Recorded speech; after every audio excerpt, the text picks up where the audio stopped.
Imagine finding your dream house only to have it turn into a nightmarish mystery. This is the chilling tale of the Broaddus family.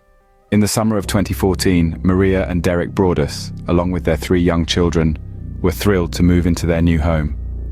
The magnificent 6-bedroom house, located at 657 Boulevard in Westfield, New Jersey, was everything they had hoped for. Nestled in one of the top 30 safest cities in the United States, it was a stone's throw away from Maria's childhood home, a beacon of comfort and familiarity. This grandiose house, boasting a rich history of over a century, was more than just brick and mortar. It was the realization of a dream. Yet beneath the veneer of this dream house lurked a chilling enigma. Unbeknownst to the Broaddus family, their joy was about to be overshadowed by an eerie saga that would forever be etched in the annals of their lives. Little did they know, their dream home was about to become the center of an eerie saga. Just 3 days after closing the sale, a chilling letter arrived. The envelope was plain, the handwriting on it clunky and large, addressed to the new owner. Inside, a typed letter unfolded a narrative that would turn the Broaddus family's dream into a nightmare. "Dearest new neighbor at 657 Boulevard," it began. "Allow me to welcome you to the neighborhood."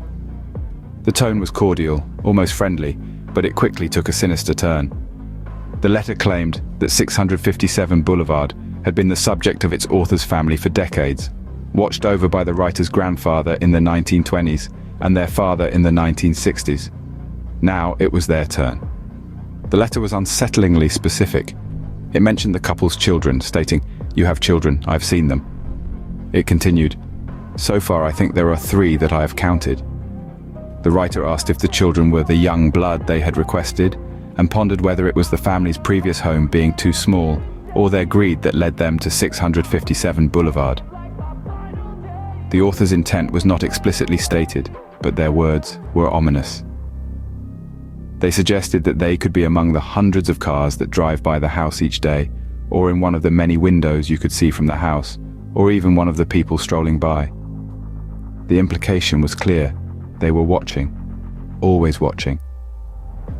The letter ended with a chilling sign-off, a name that would come to haunt the Broaddus family and the community of Westfield for years to come. In a looping cursive font, it read, "The Watcher." Signed off as "The Watcher," the letter left the family in a state of fear and uncertainty. This was just the beginning of a saga that would unfold over the coming years, a mystery that would grip a neighborhood and capture the attention of a nation. The dream home at 657 Boulevard had become the stage for an eerie drama, and the curtain was only just rising, and the letters didn't stop at one. The unsettling correspondence from The Watcher continued to flood the mailbox of 657 Boulevard. Each letter, more chilling than the last, bore the same clunky handwriting on the envelope. The words typed within held a menacing tone, a blend of curiosity and threat that sent shivers down the spine. The Watcher claimed to have observed the house for decades, a legacy passed down from his grandfather, who watched in the 1920s, to his father in the 1960s, and now to him.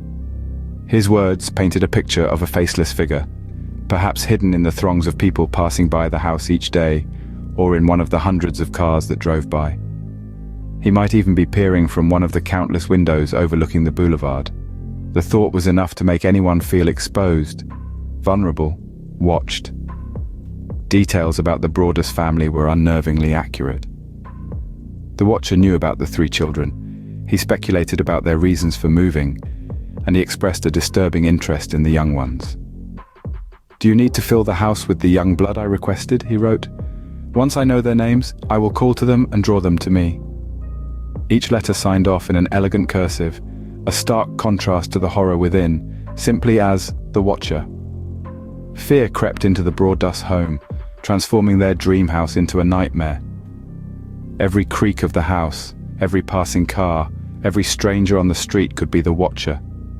The once welcoming neighborhood now felt like a stage for a malevolent play. The family was left to wonder. Who could write such letters? Who had such a morbid fascination with their home and their lives? The letters became a constant, terrifying reminder that they were being observed.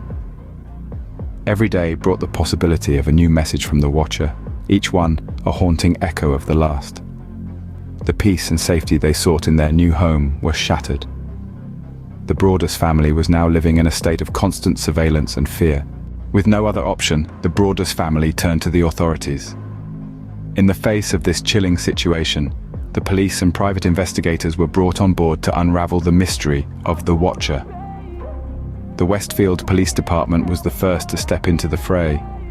They conducted an investigation, scrutinizing the letters for any potential clues or leads. The letters were put through a thorough analysis, from the handwriting to the postmark. Yet, despite their best efforts, they could not trace the origins of the letters or identify the Watcher. Not deterred by this, the Broaddus family then decided to hire private investigators.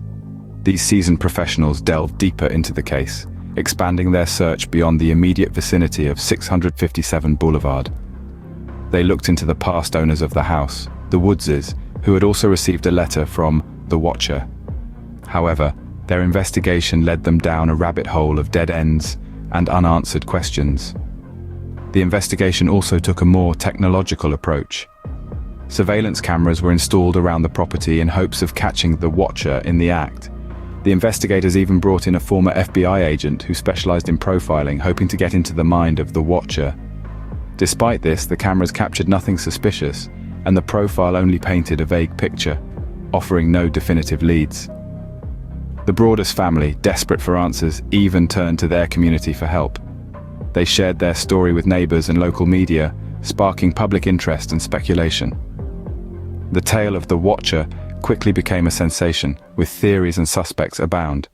Yet, despite the attention and numerous leads, none brought them any closer to uncovering the true identity of the Watcher. As weeks turned into months and months into years, the investigation seemed to hit a wall. Each new lead only led to more questions. Each clue only deepened the mystery. It was as if the Watcher was a ghost, leaving no trace behind but their chilling letters. Despite the efforts, the identity of the Watcher remained a mystery. The Broaddus family was left in a state of limbo, haunted by the ever-present question, who is watching their dream home? Fearful for their safety, the Broaddus family made the difficult decision to sell their dream home. The house that was once the symbol of their aspirations became the very embodiment of their nightmares. The Broaddus family had to let go of their dream home, not only at a significant financial loss, but also bearing the emotional toll that the mysterious letters had inflicted. They had purchased the house for nearly $1.4 million, but the stalker's letters had tainted its allure. They ended up selling the property for around $959,000, suffering a loss of about $400,000. A stark reminder of the price they paid for an anonymous stalker's twisted game. But the Broaddus family's ordeal didn't end with the sale. They filed a lawsuit against the previous owners, the Woodses, for not disclosing the letter they too had received from the Watcher. However, the case was dismissed in 2017. The court's ruling seemed to add insult to injury, leaving the family with a bitter taste of injustice. As for 657 Boulevard, it passed on to new owners. The Carr family became the latest in the line of occupants of the infamous property. Unlike the Broaddus family, they have not reported any contact from the Watcher. It's as though the elusive stalker vanished, leaving behind a trail of unanswered questions. Yet, the specter of the Watcher still looms over the property. The house remains unsold, with an estimated value of $1.5 million. The chilling tale of the Broaddus family's ordeal has reached far and wide, even inspiring a Netflix miniseries. The story of the Watcher has etched itself into the annals of real estate horror stories, a chilling reminder of the unseen dangers that can lurk in the shadows of our lives. And so, the saga of the Watcher continues to haunt 657 Boulevard. What began as a dream turned into a nightmare that continues to cast a long, eerie shadow over this seemingly ordinary house in Westfield, New Jersey. Years have passed, but the mystery remains. The enigma of the Watcher still looms over 657 Boulevard, an unresolved riddle that continues to capture imaginations.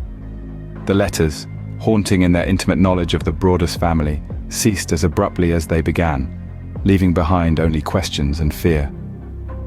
The Broaddus family, despite their attempts to make the house their home, were left with no choice but to sell, suffering a significant financial loss. Their dream home became a chilling reminder of the unseen observer whose identity remains unknown to this day. The impact of the Watcher's letters on their lives was profound, turning their dream into a nightmare that they could never wake up from.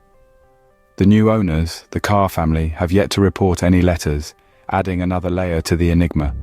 Is the Watcher still out there, observing from a distance, or has their vigil ended? Despite thorough investigations by law enforcement and private investigators, the identity of the Watcher remains concealed. Who is the Watcher? We may never know, but one thing is certain: 657 Boulevard will forever be known as the Watcher House.